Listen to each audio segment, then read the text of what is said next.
बोलिए सदगुरुदेव भगवान की जय। ईशावास्योपनिषद के चौथे और पांचवें मंत्र के अंदर आत्मा का गहन विषय प्रकट किया गया, हमारे सामने रखा गया, बताया गया। इसकी सार्वभौमिकता, इसकी व्यापकता हमारे सामने रखी गई। कहता है कि भाई जो आत्म तत्व है, इसकी जो गति है वो मन से भी अधिक तीव्र गति वाला है। अर्थात इसकी गति का कोई पार नहीं है। ये मन, चित्त, बुद्धि, इंद्रियों के विषयों से भी परे है। हम इसको समझ नहीं सकते। इसे देवता लोग भी इसका ज्ञान प्राप्त नहीं कर सकते, और जिन देवता लोगों को इनका ज्ञान प्राप्त नहीं होता है वो आसुरी शक्ति के अंदर होते हैं। ये हमारा मन जहाँ जाता है ये उससे पहले पहुँच जाता है। जहाँ हमारी इंद्रियों की पहुँच होती है ये उससे पहले पहुँच जाता है। अर्थात हमारे सोच के, मनन के, चिंतन के होने से पूर्व ही आत्म तत्व जो है वहाँ पर पहले मौजूद होता है। ये इसकी सार्वभौमिकता है, क्योंकि आत्मा सो परमात्मा, और आत्मा जो है वो कण कण में समाया हुआ है। परमात्मा हर जगह पर विद्यमान है। कोई भी ऐसा स्थान नहीं है जो परमात्मा से रहित है। 5वें श्लोक के अंदर कहता है कि वह परमात्मा जो आत्म तत्व है वो गमन करता है, वो एक जगह पर स्थिर रहता है, वो हमसे दूर है और वो हमारे बिल्कुल समीप है। जब हम उसको दूर मानते हैं, हम उसको समझ नहीं पाते हैं।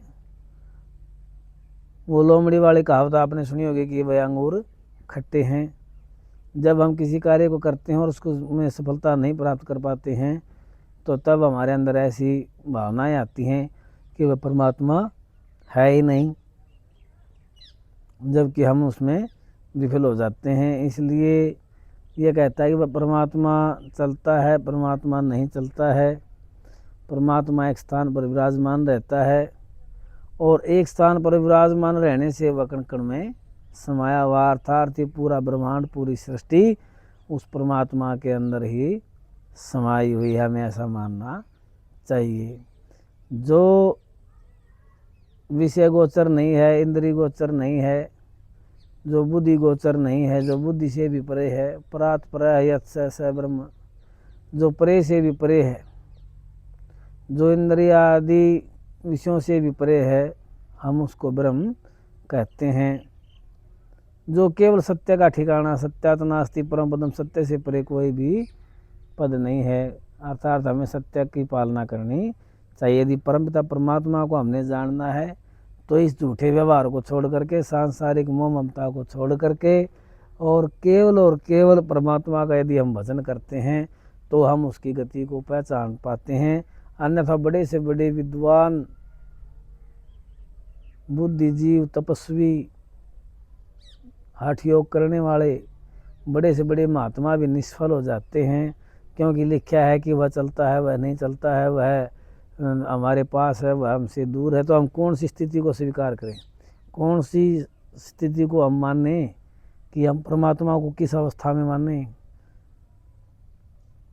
जो सूक्ष्म ज्ञान रखने वाले हैं, अणु और परमाणु का, वो अणु की महत्ता को मानते हैं। जो मूर्ति पूजा में विश्वास रखते हैं वो सभी परमात्मा को साकार रूप में मानते हैं। जो निर्गुण भक्ति करते हैं वो निराकार मानते हैं। तो हम किस बात को जानें, किस पर विश्वास करें, कहाँ पर खड़े हों।